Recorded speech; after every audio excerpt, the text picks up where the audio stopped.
Hello there, and welcome to another exciting episode of Dead Reflections Podcast. This is episode 47, and we are your hosts. Caleb, why am I so bright? I'm Colby.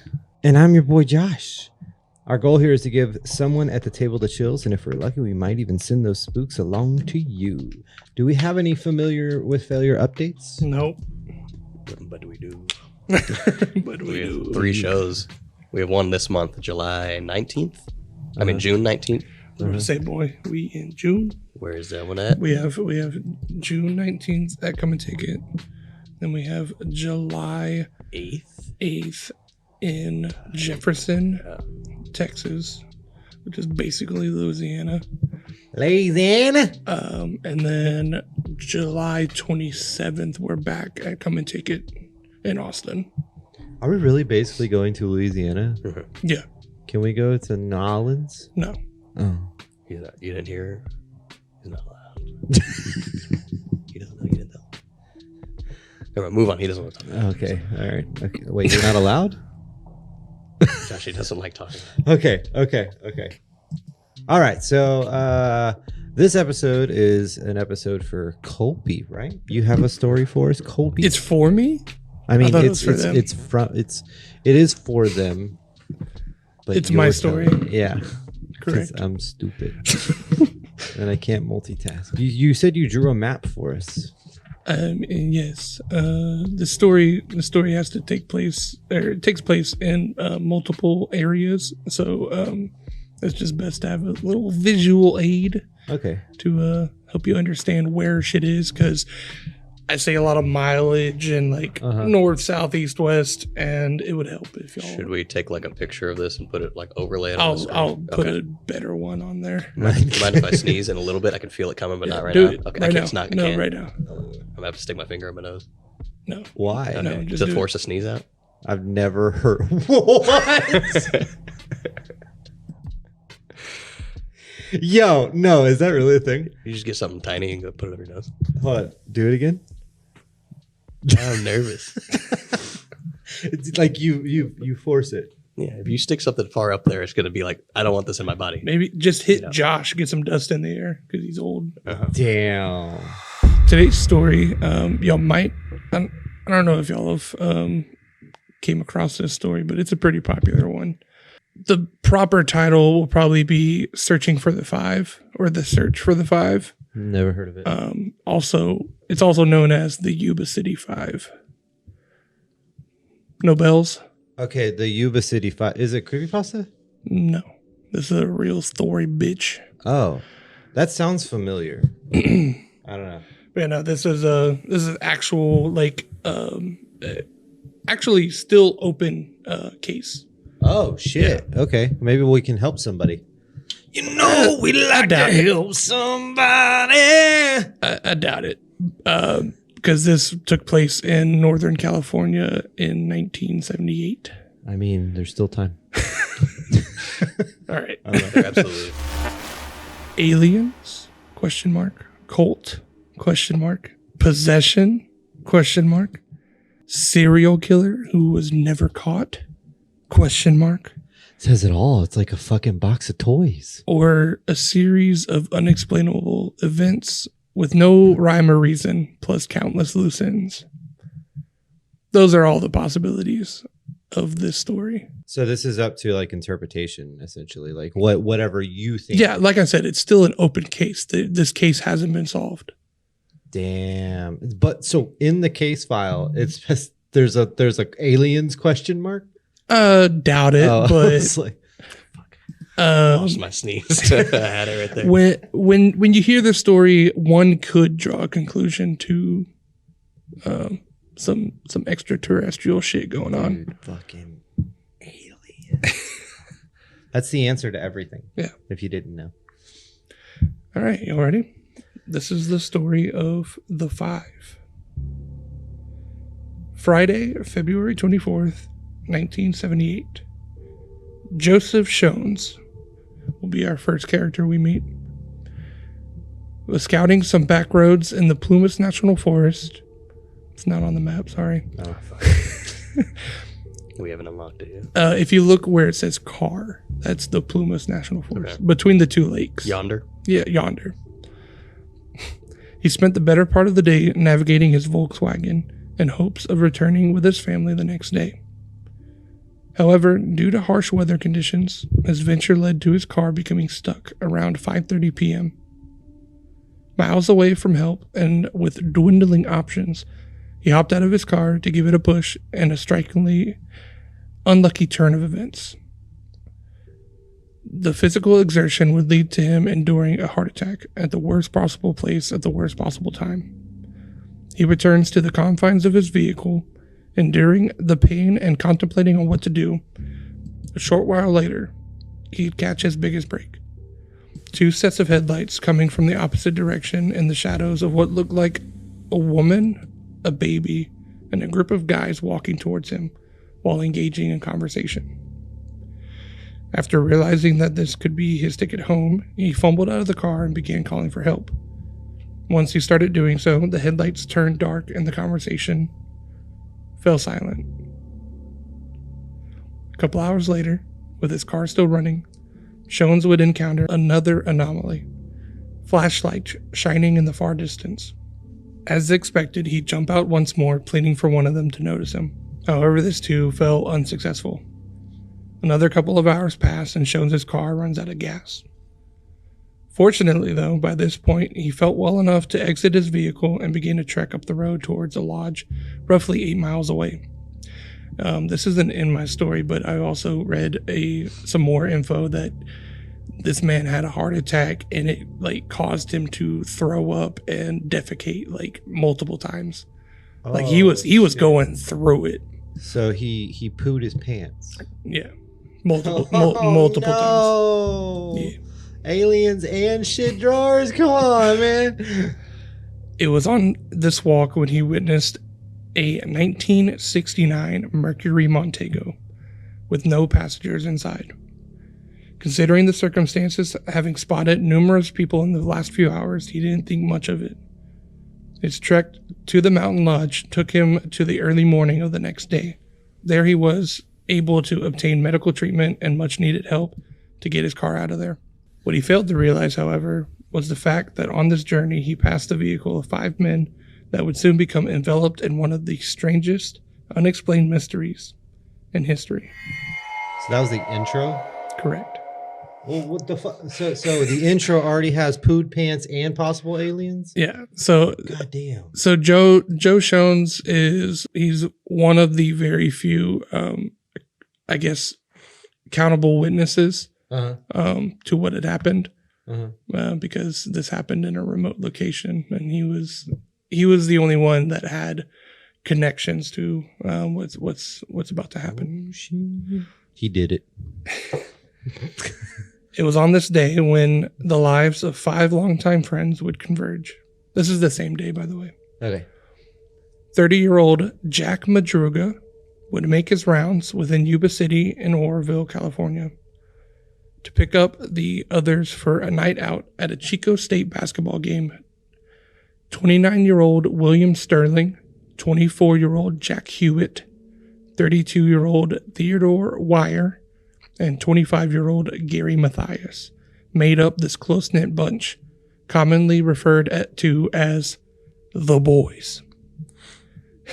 Dude, cue the music, bro. I love that show. And they were all eager for a night out before competing in a basketball game of their own.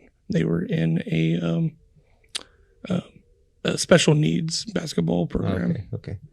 The group played for a team called the Gateway Gators, an extracurricular segment of the Yuba City Gateway program. This was a rehab center aimed at helping them learn a trade while overcoming their mild intellectual disabilities and mental health issues. It was because of this notion that the group lived with their parents.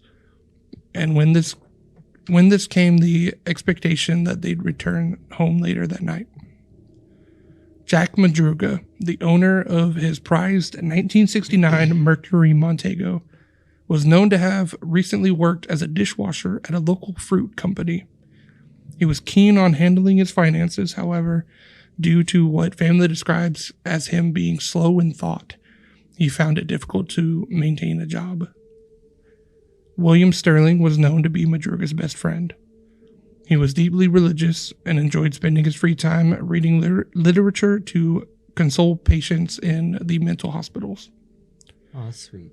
Ted Wire, the oldest of the bunch, enjoyed confiding in his friends, however, was known to lack basic common sense. According to his brother, he was known to have spent over $100 on pencils for no reason. Hey, sometimes you need that many pencils. This was 1978 too. $100 was a lot of money. Like, that's like a whole crate of pencils. He was employed for a bit as a janitor and a snack bar clerk, but was later urged by his family to quit since they believed he was causing problems. Jack Hewitt was known to be slow to react and typically hung around Wire. He was taken under his wing, so to speak, and frequently required his help to perform basic tasks such as dialing phone numbers. Gary Mathias was the most puzzling of the group. He was the only one that lacked an intellectual disability. However, in his place, suffered severe mental health issues. That's debilitating itself. So, yeah. The most prominent was his schizophrenia, which was the cause of his discharge from his brief time in the Army. They also mentioned that Ted Wire, I believe, was also in the Army for 2 years, but he was honorably discharged. Mm-hmm. And then Mathias was medically discharged because of his schizophrenia. Both Mathias and Jack Madruga were the only two in the group that possessed a driver's license. So they embarked. A roughly 1 hour trip was ahead of them, and conversation ensued surrounding sports in the anticipation of a win for themselves the very next day. The boys' uniforms were already laid out back home by their parents, so they were ready to roll. Things were going good. I wish my parents would lay out my clothes. 10 p.m. Chico State's road opponent, UC Davis, takes the win. Considering the men's favorite team were UC Davis, it's safe to say that celebratory snacking was in order. They hit up a local convenience store where they loaded up on Hostess cherry pies, a lemon pie, a Snickers bar, a Marathon bar, a couple of Pepsis, and a quart of milk. Dude, they were eating like fucking kings, bro. A quart of milk? Yeah. A quart of milk, dude, that's a lot of chocolate. It's actually Insane, it's people. actually important to the story. Do you drink just milk? Yes, I drink just milk. What is wrong with you? You don't like drink? What? What? I'm milk, dude. I'm on Caleb's side with this. Ugh.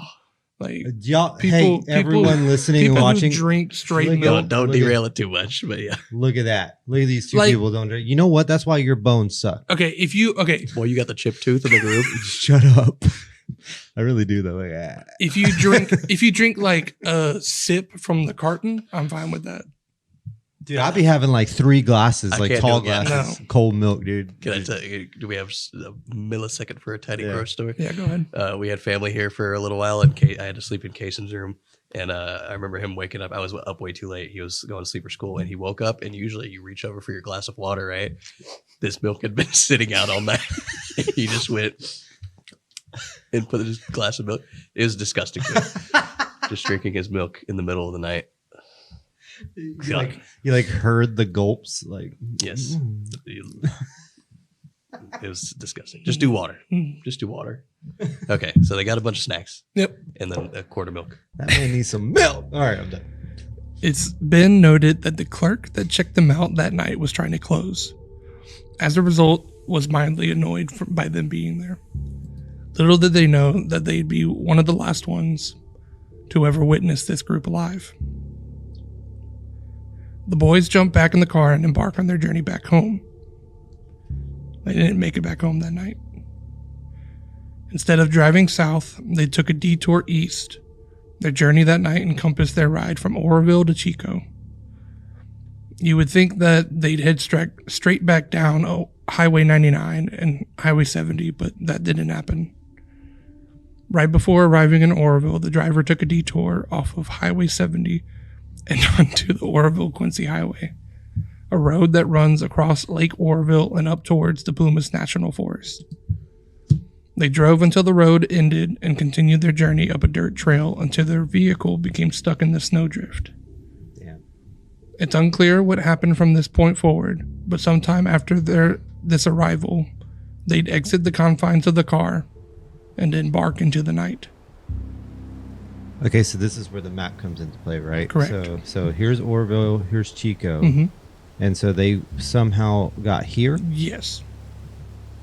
but So- there's a lake. Correct. Did there a bridge? Yeah. The road goes across the Okay, lake. okay. Yeah. Or around it. I'm not sure. Mm-hmm. Back at the lodge, Joe Schoen's medical treatment had gone well. He paid no mind to the Mercury Montego since it wasn't out of the ordinary, and by midday he was able to get his car gassed up and headed home. Concurrently, since the boys were nowhere to be found, the mothers of Ted Wire and William Sterling were contacting police, pleading to help in finding their children. It was out of character for every single one of them to be away from home for prolonged periods of time, so they believed that the worst had happened to them. For the next 3 days, the search was on. Tuesday, February 28th, this started Friday. A forest ranger scouting the area notices an abandoned turquoise Mercury Montego that was left on an unpaved road near Elk's Retreat, a staggering 2.5 hours from where the basketball game took place. Holy shit. Okay. The vehicle appeared ordinary. It was unlocked. The back driver window was down, and snack wrappers littered the seats. And the gas tank was more or less than a quarter tank of gas. And by the time it was located, it wasn't stuck. Jarringly, considering how rough the terrain up this trail is, the vehicle was found with minimal damage. Yuba County PD began broadcasting the details and photos of the missing men. And for the next 5 days, their search team would scour the region. This would soon prove difficult, however, considering the fact that this was in the middle of a harsh winter in the mountains. It's been reported that the search team nearly lost people on a couple occasions, and by Sunday, a harsh winter storm would move in, dumping nearly 9 inches of snow in the area. It was because of this, the environmental hazards, and the fact that time was running against them, that led the police to call off the search until snow melt that spring. Oh my God, really? That long? And as the case sat on hold, their families were frustrated, and the 5 men were left out there, isolated, nowhere to be found. June, 4 months later. Dude. A group of bikers are out on a weekend ride and head up onto the sites of an abandoned Forest Service trailer and the Daniel Zink campground near Bugs Lake. The facility involved a main large trailer in the middle with multiple smaller ones around it. When they pulled in, they noticed a prominent malodorous smell emanating from the main structure. Immediately after, a broken window. They head inside, curious on what they've stumbled on, and a body. From head to toe were bed sheets concealing their identity, and after pulling them off, they discovered that it was one of the 5 men that disappeared 4 months prior. Damn. It was Ted Wire, 80 pounds lighter and with a considerable beard.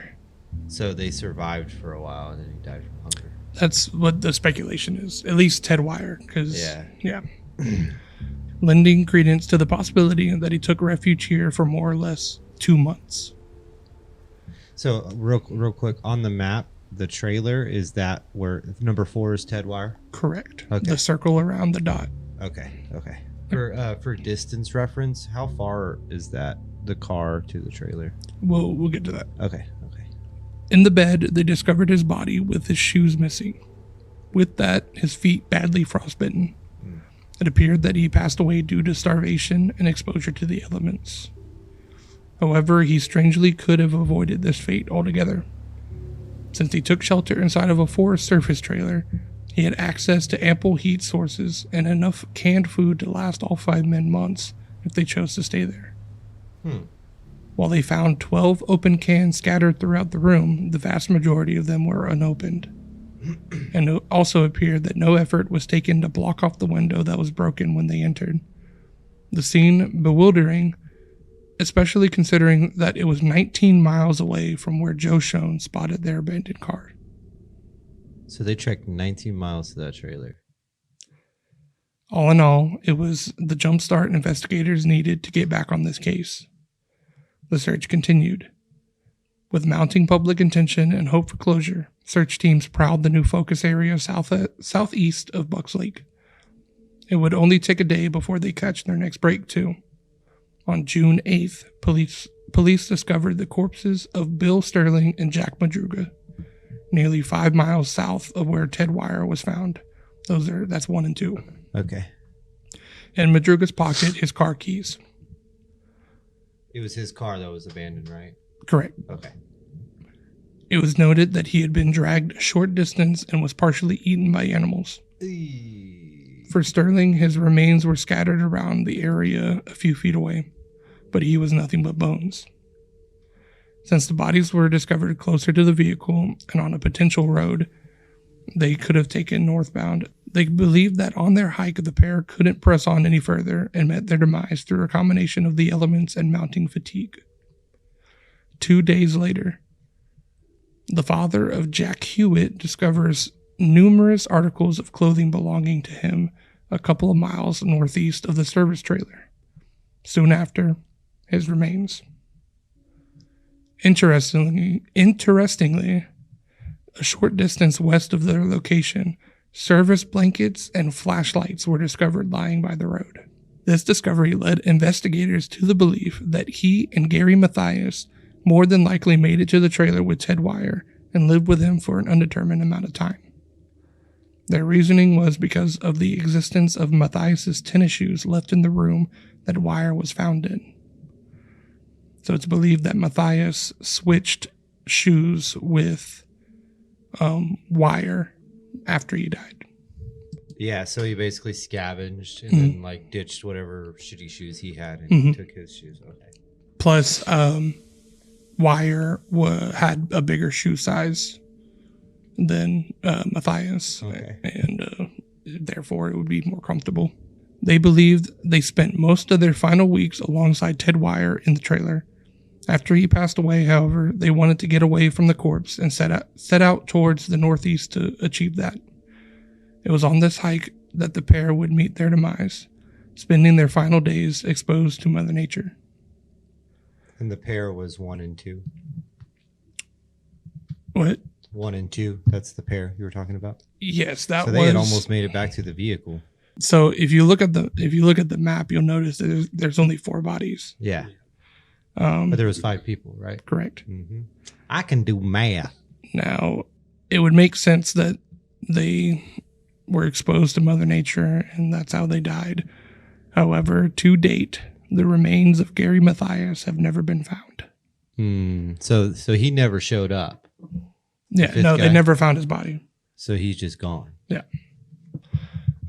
As of now, his missing persons case remains open, leaving questions abound surrounding the motive and the circumstances that night.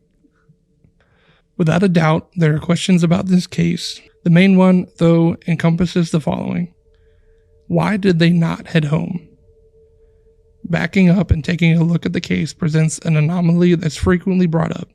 Gary Mathias. He had a friend that lived in Forbestown, a few miles away from Oroville. Forbestown would be, in this area. Yeah. To the right a little bit, just so. any reason to go right instead of left to the home. Yeah. Right. This had led many to consider the potential that Matthias had more to do with this than some were letting on. If we take a look at their route that night, mapping it from Chico to where they abandoned the car, it makes sense. The Oroville-Quincy Highway is just north of Oroville, and the potential of Gary Matthias having driven up there in the past wouldn't be far-fetched. So let's entertain the idea that Madruga was convinced he drove the car up the Oroville-Quincy Highway and missed the turnoff to Forbstown Road. As a result of this, he kept driving and driving until he eventually became stuck miles up a mountain trail. Yeah, you said that this dirt road was a pretty fucked up road, like barely accessible road. most people who are found in that area are skiers with 4x4 trucks. Oh, and this was so it was like a mountain. Yeah, this was a Mercury Montego. Oh, okay.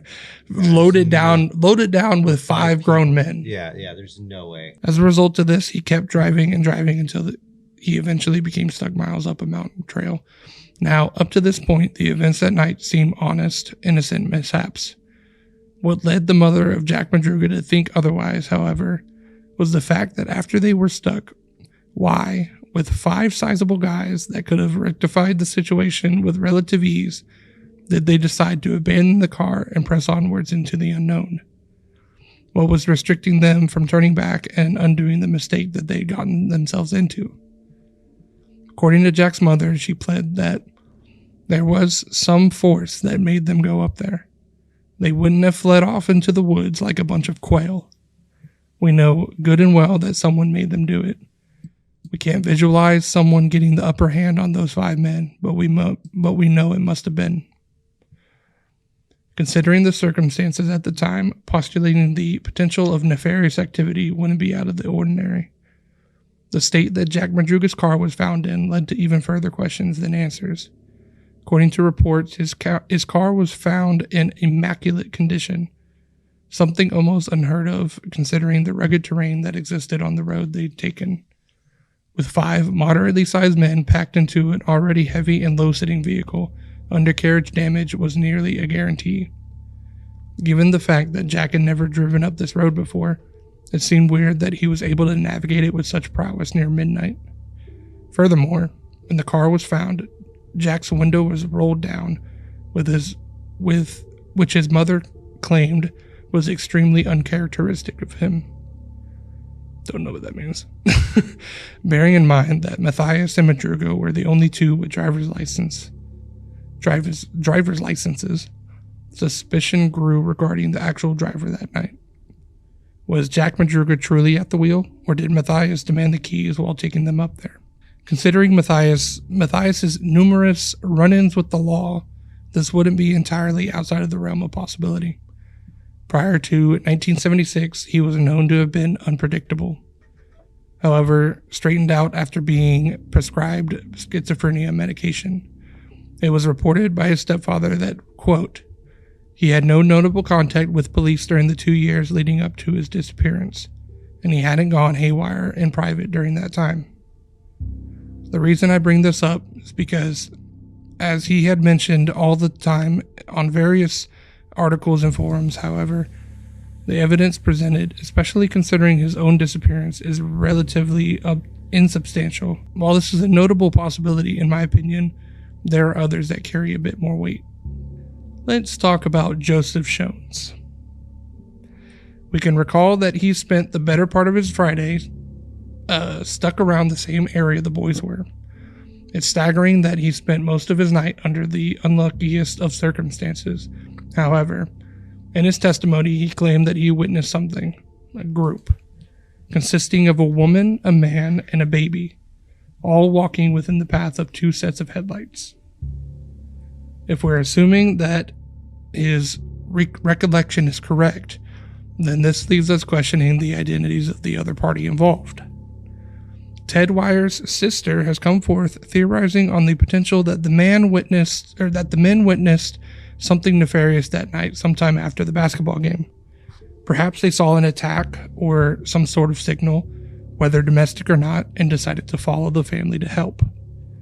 It's entirely sure how large the distance between Shones and the group he witnessed were, but hearing the cries of someone in need, which would surely spark some sort of desire to help instead of shutting up entirely.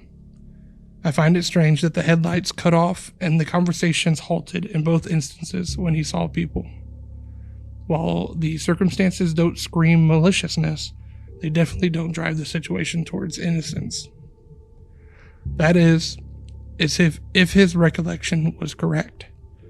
You see, since the testimony came out, Shones' story had slightly changed each time he shared it. With this, of course, could be a simple case of memory distortion. The notion that he changed it at all ultimately weakens his story altogether. According to sources, conversing with Shones after the fact was admittedly frustrating. He would claim that he was very ill during the moments he believed that he witnessed the others, and essentially admitted that he could have hallucinated some of the details. Bearing in mind that the other parties stopped dead in their tracks both times he called out for them, could have easily been a figment of his imagination. But what if it wasn't? I mean, I guess, but that's a fucking, they're grasping for straws on that one. That's just it. The nature of word-of-mouth testimony is weakened by the circumstance of the situations, ultimately leave them up for debates shrouded in uncertainty. While a nefarious situation is plausible, we can't discount the potential that the boys' predicament that night was all one big accident gone wrong. Let's put Gary Mathias in the spotlight once more. Entertain this. The men are at the game. All is going well, and they leave that night without issue. They stop to grab some snacks before hitting the road back home. They're driving down Highway 99 towards Oroville, and somewhere on the way, Mathias convinced the others to visit his friend in nearby Forbstown. Jack agrees, and they detour onto the Oroville-Quincy Highway, where they eventually miss the turnoff on the Forbstown Road. The Oroville-Quincy Highway is incredibly dark at that time of night, so it makes sense. Hesitant to turn around, and since the highway tightly winds through the backcountry, the others suggested alternate turnoffs that were supposedly ahead. Alternate turnoffs, as we know, they never took. Before they know it, they're up a mountain road, lost in the darkness before becoming stuck.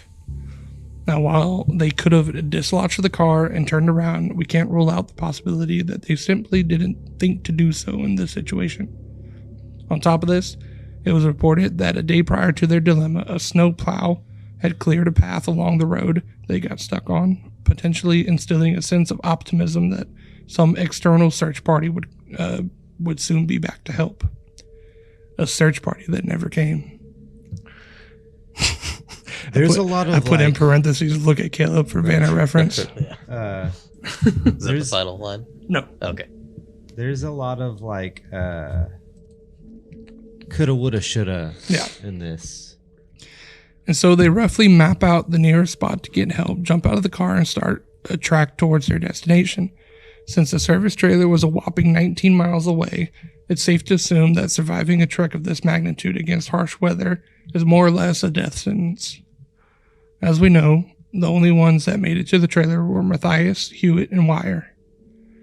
In an undetermined amount of time later, Hewitt and Mathias would either leave to go get help for Wire or abandon his corpse and embark on yet another last-ditch effort to get themselves out of isolation. And it's on their way out that both Hewitt and Mathias both succumb to the elements, drawing their predicament to its unfortunate end. If you ask me, I think Mathias pressed on northeast, trying to make his way towards the Meadow Valley area.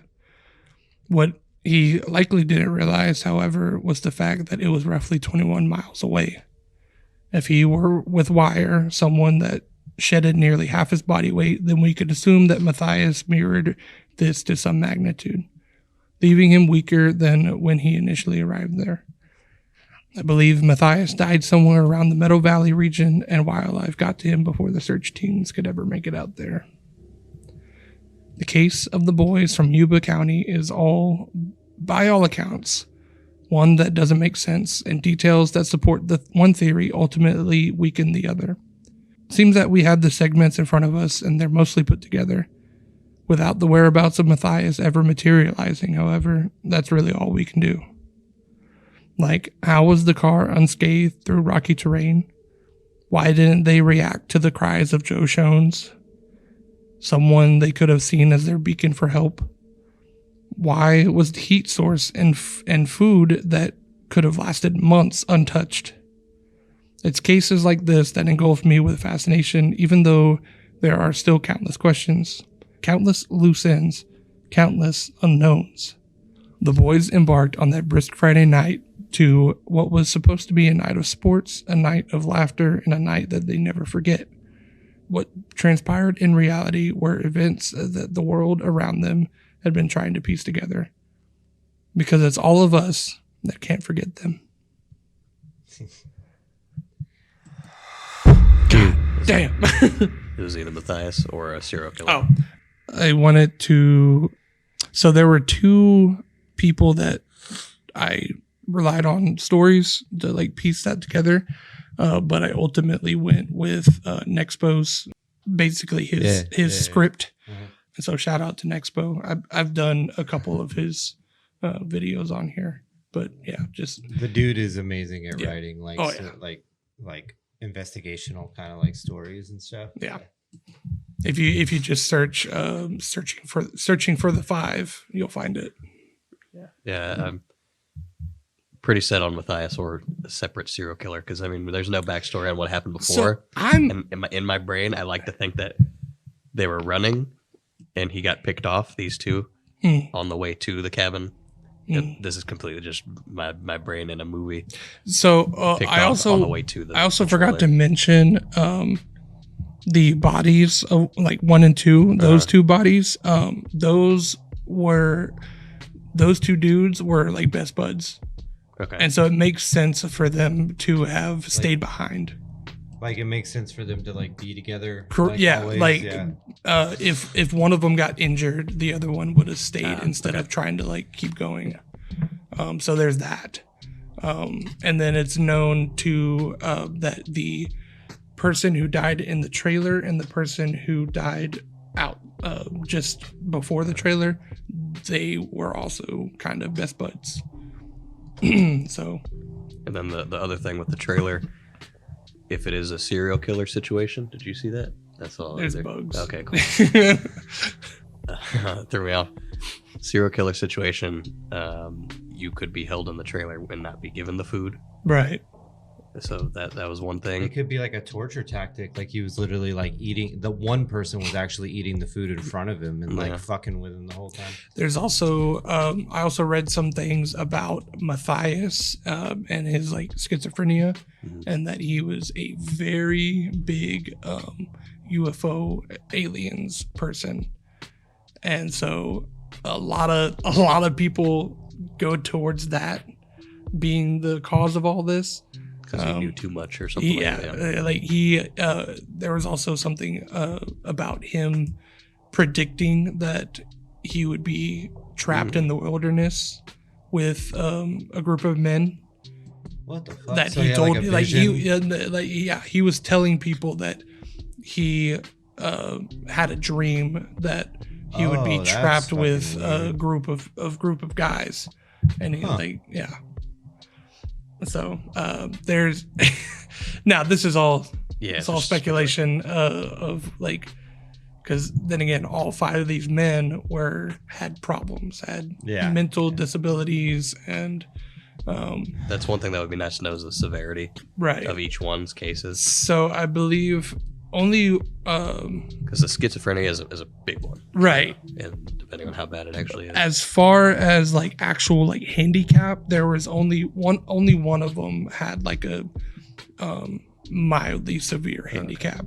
The rest of them were pretty capable of like doing normal tasks. Yeah, just more of a of course mental. Back in the 70s. It's more of a mental back thing. in the 70s, all you needed to do to pass that was like tie your fucking shoes and count Right, to 10. yeah. So that's all of that was way up in the air when that was happening.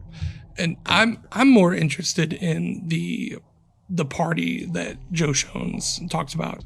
Yeah, because they were the only people in the area that never like got found to be questioned. There were no other witnesses that witnessed this group of people, and the only person that witnessed it could have been hallucinating. Like it, it's such an interesting story. Okay, so what I think it is I think it's aliens. Hear me out. Okay, so the car, I'm guessing that the pathway here was a pathway going up a mountain, correct? Winding through mountains, yeah. Yeah. Okay, so think about this. So the car is, especially they talk about the undercarriage not being messed up. Right. That was another thing. I'm gonna interject the serial killer thing. If somebody was to follow them and kill them, they would just go back and clean it. Right. Yeah, Or yeah, could. they would have possibility like for covered that. their tracks quite literally. Yeah, in some no, way, yeah, shape, or because form. like literally they went missing and they didn't even start searching till 3 days later. Which is fucking baffling to me. Well, I mean, it makes sense when you're up high in those mountains, especially back then with I may have Northern missed. California. Northern California was very sparsely populated yeah, back it was very then. rugged back then. Well, but you know, still, First 48 was invented like in Yeah. the 70s. So like you would think that like And then there was when it first came out that they would really push that. and then there was also the notion that since these boys were not your typical rich, Yeah. like normal, like Yeah. high school And students, they mentally were. challenged and yeah. all of that. So they're just like, oh, they're just Yeah. you know. We'll That's real we'll get sad. out there. We'll start Yeah, searching when when we we, get a chance, can. yeah. Yeah. That was the last time before I derail you even any further. The trailer. What was the purpose of it again? Like, why was it out there? It was a Forest Service So thing. for 3 months, nobody came to like. So I think it service was Was it like it a was one of storage those thing? it was one of those things that's like set up to watch for forest fires. Oh, okay. Yeah. like a station. Just Yeah. So Yeah. what they do with that 9 times out of 10 is there's probably like roughly like 4 or 5 of them, Mhm. and they'll only have people in like 2 to 3. Plus this was the But you would this end was up the right. this was the end of February into So it's March. snowing. They don't it's need it. it's like they said, the storm that was coming in the weekend after Yeah. or the week after dropped 9 inches of snow. Mhm. I guess it's just weird to think for it to be left alone for that long. But I mean, if it's just canned foods and no power or anything. No, Right. Wait, I thought they said there was power. There was heat, like Yeah. like gas, Oh, okay. like gas stoves, gas ovens, or whatever. Okay. But there was no electricity. yeah. So aliens. Oh, yeah. So the car wasn't touched. It was up in this mountain area. I mean, like it seems like in most abduction cases, they're dropped off in an area where nobody will see them being dropped off. Mhm. There are abduction cases of vehicles traveling distances with no gas being Right. used, with no Yeah. mileage being put on their engines, all of that. So Yeah, what he if, and he drove like the entire journey was over 4 hours of driving, yeah, which doesn't make sense. and they had a quarter tank of gas Yeah. left on a Mercury Montego. Loaded down Yeah. with fucking like when gas was not as good as it is Now there was nothing in the stories that I read about them putting gas in the car after the basketball game. They're like, from what we know, from what has been told, they only stop for snacks Yeah. And milk. and milk. Yeah. Can't forget the fucking milk. Okay. Oh yeah, that was another thing. Is another detail that wasn't in this story was that Shones saw that there were candy wrappers and a empty carton of milk. Ah. Someone See drank that's Someone drank the milk. that's why that dude survived for as long as he did, was because he had the fucking milk. But anyway, so the car wasn't damaged. You need to put that picture in 16 there. miles a gallon. 16 miles. There's no That's pretty good for 78. My truck gets 17. Yeah, I was about to say that's pretty good for 78. I mean, but there's no way a 2-hour drive on a, what do you say, a quarter tank? Or half a tank? It was found with a quarter tank of gas. Yeah, there's no way. There's Yeah. no way. For 4 hours. Yeah, For 4 hours. because it's 2 hours. Uphill, because they're going into fucking mountains. I think it said There's it no was way. it was an hour and a half from Oroville to Chico, and then the car was found 2 hours away from Chico. So No way. It was aliens. So check it out. So they pick up the car. They take care of the things. I think the malnourishment was from that. I don't think that it was from being that, or he was the only person that came out of there unscathed. And that's why so they drop the car down and they're like, what the fuck? And they just try to book it. You know, obviously, especially with being mentally challenged, they probably were scared. All those other things. They were running away from the situation. These two drop. Like, I believe what you said, how they died. They never made it to the trailer. I don't think that was the case. There was no evidence that they could have. Yeah. Because their remains were basically bones. Yeah. See, so like they died first, essentially. Yeah. And also one of them was like torn up by animals. Yeah. So like they were out in the elements for a long time. And then homeboy, so the three, it's close to the trailer on the map, but he was still a little bit ways away. Probably like a 10-minute walk. Okay. Yeah. And then 4, he was in. So basically, because you gotta think this map is very spread out. Yeah. Like, even though it doesn't look like it. So basically, homeboy number 3 drops, and then number 4, he was the only one, obviously, completely messed up in the brain. And I mean, if anything, like if he was suffering from all kinds of different types of no. You're talking about Matthias? Yeah, number 4. I mean, yeah. No. Matthias was never found. No. I mean, the one that died in the trailer. Yeah. So that was Ted Wire. Yeah. So like he's basically like fucking lost his marbles, and with like psychosis and everything else. Dude, you're not gonna eat. Like he probably starved himself. Probably, yeah, could be. There were theories that the number 3 that he never made it to the trailer, and then there's theories that he did, and then went back out with Matthias, and then he died. And the thing, there's no real. The thing that is like the story said, there's so many questions.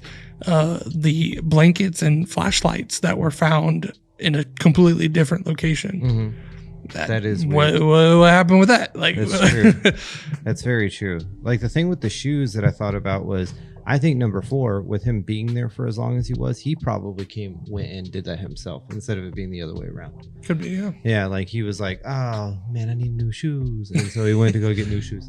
But and then homeboy that completely like disappeared, he probably was the one that died on the fucking operating table while they were fucking putting probes and all that shit.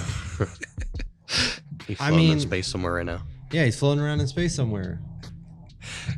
Like I mean, don't know, man. If you're gonna take all the options, then in all honesty though, the biggest like thing for me that makes it think it's aliens is the car. Like that is such a big like thing to not be touched in any way, shape, or form. Right. Like it doesn't make sense. Like that's the part that doesn't make sense. And then like they said that they speculated that they got stuck, but the car was perfectly fine. Like, no ruts. They didn't mention it, but the police hotwired it and it started right up, and they just drove it out. What the fuck? Yeah. How was the drive out? Did they say? I would imagine nothing was wrong. Yeah. But yeah, they said they hotwired it and it started right up. But I also agree with Caleb's thing about the serial killer. Like it literally, like if you look at the pathway of this, it looks like people ran away and he just picked them off. 1, 2. Those 2 took a little bit, so then he gets the 3, takes him out, and then 4 is the one that's like cooped up. It would be interesting to know if any of them had run-ins with other people beforehand, or like enemies or something like that. Yeah. Or if maybe there were, it was that dude. Yeah. Well, I mean, for number 5. Yeah, number 5. Fucking Matthias. Took him out. Matthias took him out. I mean, that sounds like a fucking bad name. Matthias. I'll pull up some pictures. I'll eat your soul. What they look like. I think the most heartbreaking thing about the whole story is that you do have 5 people that are mentally challenged in some way. To not only be so far away from home, but to be stranded and then to be lost for a completely sound person. Terrifying. Yeah. It's awful. And if you think about you don't know what is racing through their head and everything. Yeah, with them being the way that they were being, they probably had dude, Matthias did it. Let me see. They used his army. They used his army photo, and so he looks insane. Oh, dude, it's in the eyes, right? That dude looks like he's like he almost looks Nazi-esque a little bit. Like That's just crazy. the army There's uniform. really not another picture of him. The only one I know, maybe. Okay. Okay. There's one better picture, and then if you zoom in, they have a tiny picture next to him. That's way worse. okay, hold on, let's see. He also dude. probably had the most pictures since he was in jail. Oh, that's Dude, right. the Yeah. mustache does not help at and all. I mean, Well, zoom in on the tiny picture that's in his little corner. yeah. Like and he's got glasses mugshots on. always look terrible Yeah. too. So He's got glasses on and all of that. So, this is cool. So they put who was in the military, who Yeah. had the car. Yeah. What's the phone mean? one of them like couldn't operate a phone. Oh, okay. Yeah. So like Like calling for he help got was he got not- such anxiety from like the idea of using a phone. Yeah, Oh. I know That he people. couldn't- I know that he people couldn't that do can it. handle that or that have that. Like that's totally a thing. Yeah, Jack Hewitt was the one that was that all the parents would consider him to be the most handicapped, Okay. Damn, that's and he was one of the first to die. Yeah. all right. Well, you guys ready to close it out? Mhm. So, for anyone listening, what do you please- think? What do you think your conclusion? He said would- serial killer. Serial I killer? think, Okay. well, I don't know if serial killer, or Matthias. Yeah. The big thing about serial killer is to know what is going on in the location at that time, because you got Bundys in the area at that time Mhm. that were that's true. killing in all of that area. Right. Yeah, it doesn't But put the that's MO, not his but MO, yeah. Yeah. But he's not the only one. You know, just And- depends, or it could be opportunity. There's that no five no people- telling how many serial killers That never got caught. haven't been never caught, got- haven't been even like sent, like Yeah. picked up on. And then even just go past that. If it's not a murder or a serial killer, there are people today that specifically pick out groups of people because they don't like them. which is sad. It's five men that are all handicapped. You might have something against that. So me personally, I think that Joe Schoen's Yeah, story. his whole thing is Well, sketchy. I think his story has some relevance, even though like details might be misconstrued and like changed, because the man had a fucking heart attack. Yeah. Like, Yeah, that's true. but I think the people that he saw could be the possible reason that these Do you think it could be people like a coulda died. strangers kind of situation where it was just a fucking That's group what. of Yeah. people So that, I'm thinking that they maybe could have gotten into an altercation with this family or whoever these people were, and it caused them to have panic attacks and made them run into the wilderness like in fear. Okay. And so, but who knows? Yeah. Well, for anyone listening and or watching, please in the comments, let us know what you think. Do you think it's fucking aliens or a serial killer? And then or- after you're done watching this, go watch Nexpo. He has a really good video. yeah, which maybe we should link it or something. in the Yeah. comments. Yeah, we can. All right. Well, that's it for episode 47 of Dead Reflections Podcast. We'd like to shout out our friends in Dark Hour Podcast, No Man's Land, FTS Paranormal, and Nexpo on YouTube. really creepy stuff going on over there. We encourage y'all to go check them out. Follow us at Dead Reflections Podcast on all social medias, or follow the link tree to find our socials: Spotify, TikTok, Apple Podcasts, Facebook, Twitter, Instagram, and the video version of this podcast on YouTube. Email us at deadreflectionspod@gmail.com to submit your stories. Let us know how we are doing. Jesus Christ, we're all gonna burn. We're all going to hell. Be sure to follow our band, Familiar with Failure, at FWFTX on all socials. Please leave a rating or review on Spotify and Apple Podcasts. Thank you for all your continued support. And remember, tell your family, tell your friends, and tell the monsters under your bed to listen to Dead Reflections Podcast. Have a spooky night. I'm gonna die.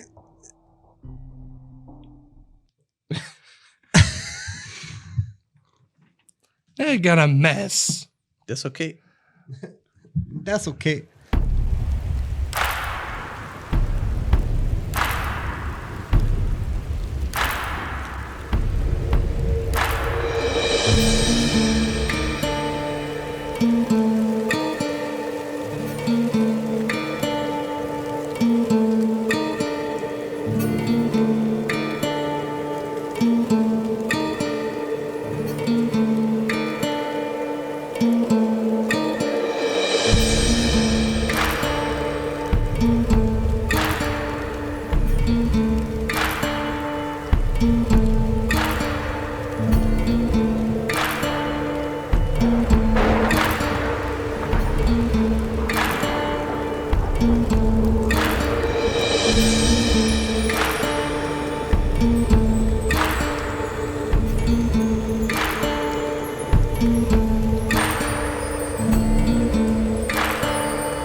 Oh fuck.